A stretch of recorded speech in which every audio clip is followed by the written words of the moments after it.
ফুলকপি তরকারি খেতে খেতে যদি অরুচি লাগে তবে এই রেসিপিটি চেষ্টা করে দেখতে পারেন, ভীষণ ভালো হয় খেতে। নমস্কার বন্ধুরা, সুদীপা রকমারি চ্যানেলে আপনাদের সবাইকে স্বাগত। আজ আমি আপনাদের করে দেখাচ্ছি ফুলকপির মালাইকারি।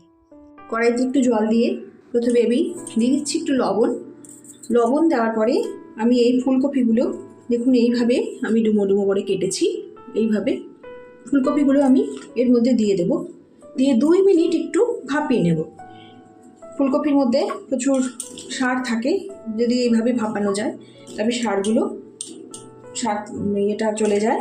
আর যাদের গ্যাস অম্বল হয় তাদের ক্ষেত্রেও এইভাবে একটু ভাপিয়ে নিলে খেতে ভালো হবে, কারণ অসুবিধা হয় না। এইভাবে একটুখানি ভাপিয়ে নেব। সমস্ত ফুলকপিগুলো আমি দিয়ে দিলাম। 2টো ফুলকপি এখানে আমি নিয়েছি, এইভাবে ছোট ছোট করে কেটে। এখন আমি এটা 2 মিনিটের জন্য ভাপিয়ে নিচ্ছি। মিনিট হয়ে গেছে, এবার আমি ফুলকপিগুলো জল থেকে ঝেড়ে নিয়ে নেব। ফুলকপিটা আমি ঘি আর সাদা তেল দিয়ে হালকা করে ভেজে নেব। পুরোটাই ঘি দেবো না, ঘিয়ের সাথে অল্প একটু সাদা তেল মিশিয়ে দেবো, দিয়ে আমি ফুলকপিটা ভেজে নেব। দেখুন কতটাখানি ঘি আর সাদা তেল দিচ্ছি। গরম হয়ে গেছে, আমি ফুলকপিটা দিয়ে দিচ্ছি। বাকি রাখা ফুলকপিটা এবার আমি ভেজে নেব। ফুলকপিটা আমি হালকা করে এখন ভেজে নেব। খুব বেশি ভাজার দরকার নেই, হালকা করে ভাজবো। আমি কারণ ভেজে নেওয়া হয়ে গেছে, দেখুন এর থেকে বেশি আর ভাজার দরকার নেই। আমি এবার একটা পাত্রে তুলে নিচ্ছি। গ্যাসে কড়াই বসিয়ে সাদা তেল দিয়ে আমি একটা আলু একটু ভাপিয়ে নিয়েছি, এটাকে ভেজে দেবো হালকা করে। আপনারা ইচ্ছে করলে এর মধ্যে আলু নাও দিতে পারেন, আমি একটু আলু দিয়েছি। এটা দেখুন লাল করে ভাজা হয়ে গেছে, এর থেকে বেশি ভাজার দরকার নেই, তুলে নেব।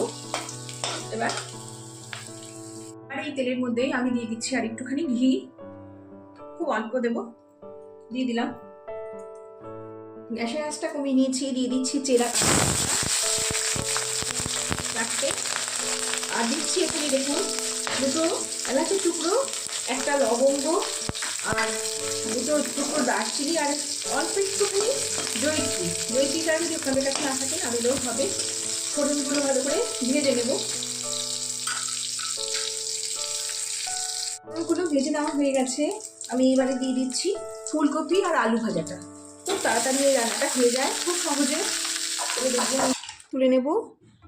দেখুন কি সুন্দর দেখতে হয়েছে, আর এত সুন্দর যে গন্ধ বেরোচ্ছে না বন্ধুরা, মানে এই গন্ধতেই যেন খাওয়া হয়ে যাচ্ছে, এত সুন্দর। দেখুন দেখতেও খুব সুন্দর হয়েছে, আর অপূর্ব গন্ধ, সারা ঘর গন্ধে ভরে গেছে। দেখুন ফুলকপি এখন বাজারে সারা বছর পাওয়া যায়, কিন্তু শীতের ফুলকপির একটা আলাদা ব্যাপার। এই সময় এরকমভাবে খেয়ে হয়ে গেলে ফুলকপি রান্না এইভাবে করে খেয়ে দেখবেন একবার বন্ধুরা।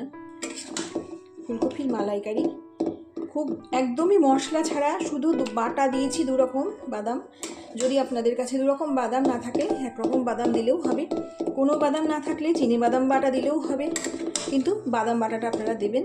দিয়ে এইভাবে ফুলকপি করে খেয়ে দেখবেন, ভীষণ ভালো হয়। আমি আপনাদের সামনে নিয়ে এসে দেখে দেখাচ্ছি। দেখুন কি সুন্দর দেখতে হয়েছে, এরকমই হবে। ফুলকপিগুলো কিন্তু সব আস্তেও আছে। এভাবে আপনারা ফুলকপি মালাইকারি করে খেয়ে দেখবেন। এতক্ষণ আমার সাথে যে সমস্ত বন্ধুরা ধৈর্য ধরে রয়েছেন তাদের জানাই অসংখ্য অসংখ্য ধন্যবাদ। সবাই ভালো থাকবেন, সুস্থ থাকবেন। আমি আবার একটি নতুন ভিডিও নিয়ে আপনাদের সামনে চলে আসব। নমস্কার।